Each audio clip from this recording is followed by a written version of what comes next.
কলকাতা টিভিতে জনগর্জন সভার exclusive coverage এই মুহূর্তে আপনাদের সামনে আমরা তুলে ধরছি। বিভিন্ন জেলার বিভিন্ন প্রান্ত থেকে ছবি তুলে ধরছি। হাওড়াতে এই মুহূর্তে নিয়ে যাই। হাওড়া থেকে এই মুহূর্তে আমাদের সঙ্গে রয়েছেন প্রতিনিধি জগন্নাথ সামন্ত।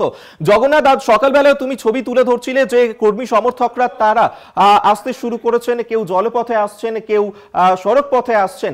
এই মুহূর্তে ব্রিগেডমুখী হয়েছেন হাওড়া থেকেও মানুষজন, কি বলছেন তারা?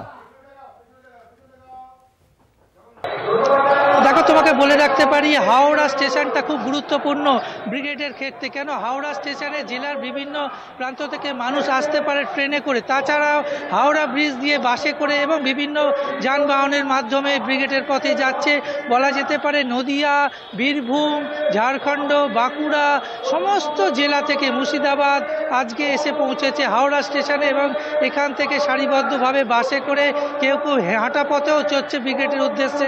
তাছাড়া মন্ত্রী অরূপ রায়ের নেতৃত্বে দেখা যাচ্ছে দ্বিতীয় হুগলি সেতুতে যেসব সমস্ত তৃণমূল কর্মীরা যাতায়াত করছে তাদের তদারকি করছে।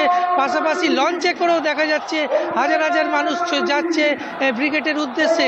মাননীয় মুখ্যমন্ত্রী মমতা বন্দ্যোপাধ্যায় এবং অভিষেক বন্দ্যোপাধ্যায় বার্তা শুনতে এই 24-এর ভোটের আগে কি বার্তা দেয় এবং সেই বার্তা শোনার জন্য আজকে সমস্ত জেলা থেকে তৃণমূল কর্মী সমর্থকরা আজকে এসে পৌঁছেছে হাওড়া স্টেশনে এবং হাওড়া স্টেশন থেকে তারা সারিবদ্ধভাবে মিছিল করে ব্রিগেডের উদ্দেশ্যে যাচ্ছে। বলা যেতে পারে একেবারে ঐতিহাসিক ব্রিগেড। এবারে ব্রিগেডে যেভাবে তৃণমূল কর্মী সমর্থকরা জেলা থেকে আসছে, সমস্ত জেলার পথ হচ্ছে ব্রিগেডের উদ্দেশ্যে এবং হাওড়াতে একটি ক্যাম্প করা রয়েছে। এখানে মন্ত্রী যেরাম রয়েছে, একেবারেই বোঝা যাচ্ছে জগন্নাথ সেখানে একটি ক্যাম্পেরও আয়োজন করা হয়েছে এবং যারা দূর দূরান্ত থেকে আসছেন তাদের যাতে কোনো অসুবিধা না হয় সেই বিষয়েও নজর রাখা হচ্ছে এবং ব্রিগেডমুখী হচ্ছেন এই মুহূর্তে মানুষজন। অবশ্যই এদিকে আমাদের নজর থাকবে। জগন্নাথ, এই মুহূর্তে আমাদের সঙ্গে সরাসরি হাওড়া থেকে ছিলেন প্রতিনিধি জগন্নাথ সামন্ত।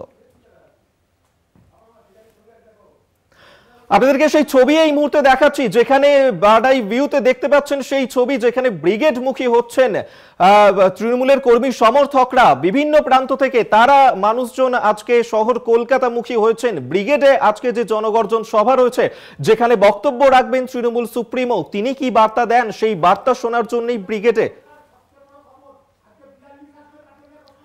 এবং যে খবরের দিকে অবশ্যই নজর রাখতে থাকতে হচ্ছে, যে বড় চমক আজকে থাকতে পারে যে লোকসভা নির্বাচনের ক্ষেত্রে 42টি আসনের প্রার্থী তালিকা আজকে ঘোষণা করবে তৃণমূল। মমতা বন্দ্যোপাধ্যায় তিনি আজকে এই বড় চমক দিতে চলেছেন, যেখানে এই প্রথম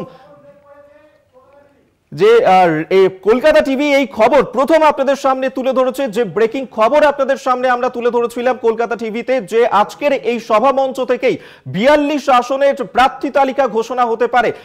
মমতা বন্দ্যোপাধ্যায় তিনি লোকসভা নির্বাচনের দিনক্ষণ ঘোষণার আগেই আজকের এই রাজনৈতিক সভা থেকে 42 আসনের প্রার্থী তালিকার নাম ঘোষণা করবেন।